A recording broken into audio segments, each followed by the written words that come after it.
I'm Executive Director of American Red Cross of the Ohio River Valley. So as a college student, I was a volunteer with a lot of different ways of activities going on campus.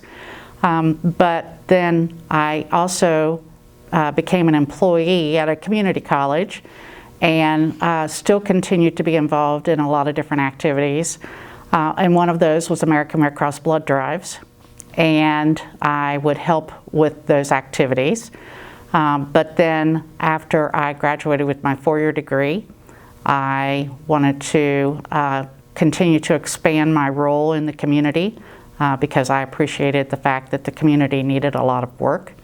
And I applied for one position in blood services at Red Cross.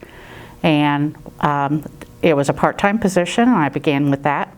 And within 3 months, it worked into full-time.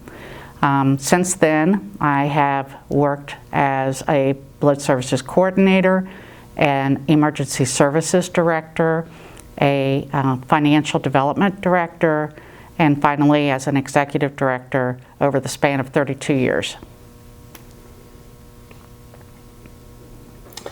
And what is your favorite thing about being a part of the Red Cross and your capacity and of your time as a whole through that process? I think the most favorite thing about the whole experience is the fact that I get to work with just the best people on earth. Our volunteer corps is just amazing.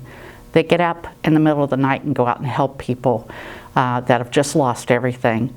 They are ready to answer yes whenever we ask them to do different things, such as work at blood drives or work with our veteran population or work with our disaster clients. And they are just amazing people, and I am proud to be able to say that I've worked with them now for quite a while. So I believe that especially in my role of financial developer, that I really learned how important it was to be able to tell the story of American Red Cross and the impact all of our services, our lines of services have within the community. And as a result, that would then translate, when I was in that role, into financial support. And as a nonprofit, everyone knows that nonprofits totally depend on the generosity of the community. So the better we're able to tell that story, the better we're able to keep the awareness built in front of the community, the more likely we are to be able to complete our mission. The American Red Cross mission is to prevent and alleviate human suffering in the face of emergencies by mobilizing the power of our volunteers and the generosity of our donors. So as a result, I was really able to put everything I had learned in my first 2 positions into effect then in my 3rd position as a fundraiser and make things all pull together and make it happen.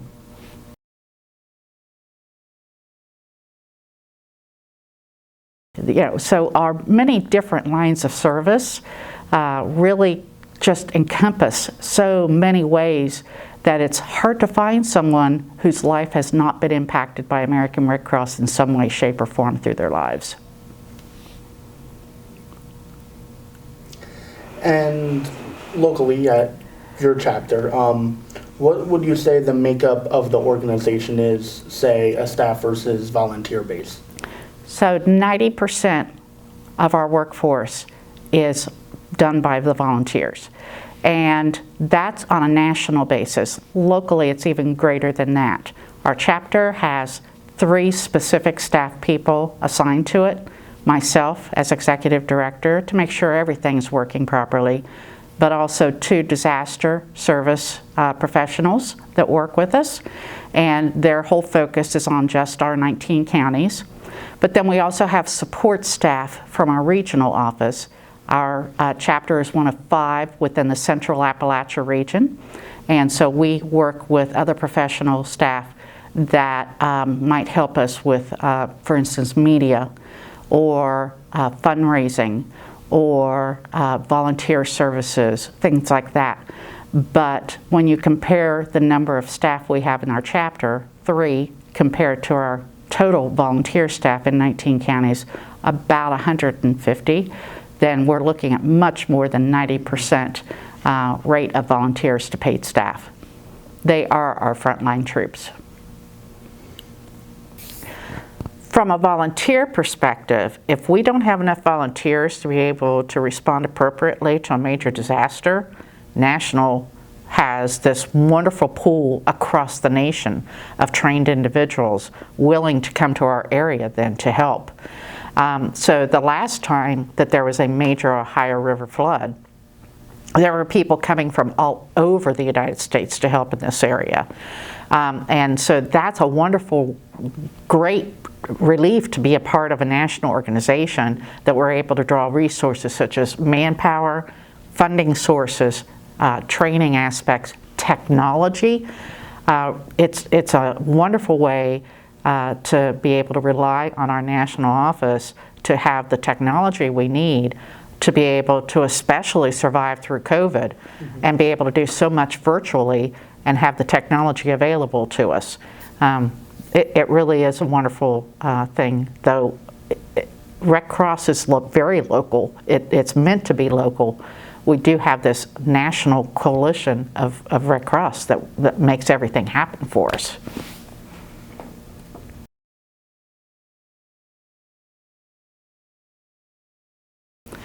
So the efforts of American Red Cross for outreach, for instance, if there is a large-scale disaster, people can understand from us through our media releases exactly what they can do to help. If that's a local disaster or even a national disaster, people will always hear from us how they can help at that time.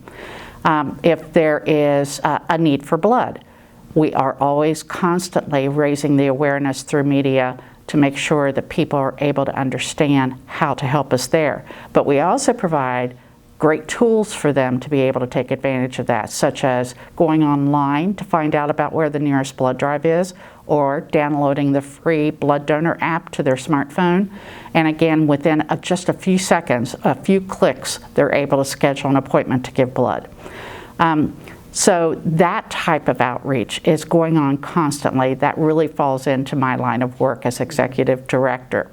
But we also work as a United Way agency, working with other agencies, collaborating to make sure that the needs of the community are filled, making sure we're doing our part as an agency within that community of agencies. I work also on the advisory council of Nonprofits Lead to help make sure that all the needs of nonprofits are being filled in the area as far as educational approaches, just general collaboration approaches are all made available to all nonprofits that can take advantage of those. So outreach can take so many different shapes and sizes. It's just a matter of making sure that we're doing it in the way that's most appropriate for that need. Now, you keep going back to and alluding with partnerships with other organizations. What are some of the other organizations in, say, the MOV or Marietta specifically that the chapter works with? So we've been known to work with, for instance, Salvation Army, the Senior Citizens complexes here, with the different nonprofits, not nonprofit organizations, but fraternal organizations such as Rotary, those types of organizations, in order to make sure our needs are expressed. But with the other nonprofits, it's usually a collaboration of making sure that if there's a need in the community, that we're getting that need filled. So here in Marietta, since it's only been part of our chapter now for about 24 months, and most of that's been through COVID, it's been a bit of a challenge to really grow some of those relationships. But now, as things are easing up and COVID restrictions are easing up, we're really getting out there and making an awful lot of headway in developing as many relationships as we have. And we've been very fortunate to have a wonderful relationship with Marietta College now for several years. And what is the organization's experience with the college? I know obviously you guys routinely conduct blood drives, but what's the process of partnering with the college for events such as that? and partnerships with, say, the Office of Civic Engagement or Leeds Nonprofit, what have you?